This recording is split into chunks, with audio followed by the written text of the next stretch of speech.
Start. शिक्षित होने के लिए साक्षर होना ज़रूरी है और साक्षरता सशक्त संपन्न होने का महत्वपूर्ण साधन है।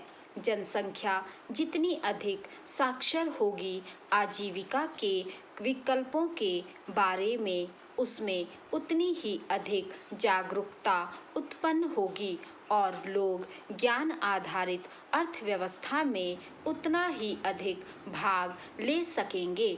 इसके अलावा साक्षरता से स्वास्थ्य के प्रति भी जागरूकता आती है और समुदाय के सदस्यों की सांस्कृतिक और आर्थिक कल्याण कार्यों में सहभागिता बढ़ती है। स्वतंत्रता प्राप्ति के बाद साक्षरता के स्तरों में काफ़ी सुधार आया है एवं हमारी जनसंख्या का 2/3 हिस्सा अब साक्षर है। फिर भी साक्षरता दर को भारत की जनसंख्या वृद्धि दर से मुकाबला करने के लिए संघर्ष करना पड़ रहा है, क्योंकि हमारी जनसंख्या वृद्धि दर अब भी काफ़ी ऊंची बनी हुई है।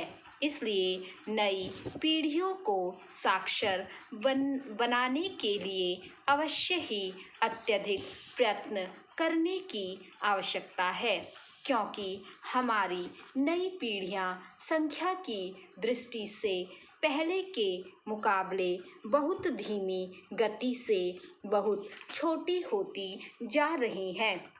विभिन्न क्षेत्रों में स्त्री पुरुषों तथा सामाजिक समूहों में साक्षरता की दरों में बहुत भिन्नता पाई जाती है। स्त्रियों में साक्षरता दर पुरुषों की साक्षरता दर से कम है।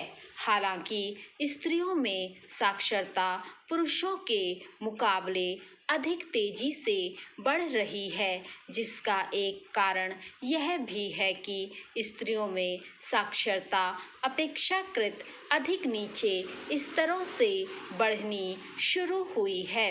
विभिन्न सामाजिक समूहों में भी साक्षरता की दरों में अंतर पाया जाता है। ऐतिहासिक दृष्टि से अनुसूचित जातियों और अनुसूचित जनजातियों जैसे सुविधा वंचित समुदायों में साक्षरता की दरें नीचे रही हैं और इन समुदायों में स्त्रियों की साक्षरता दरें तो और भी नीची हैं। साक्षरता की दर में पाई जाने वाली असमानताएं इसलिए विशेष रूप से महत्वपूर्ण हैं, क्योंकि उनकी वजह से ही पीढ़ियों के बीच भी असमानताएं उत्पन्न होती हैं।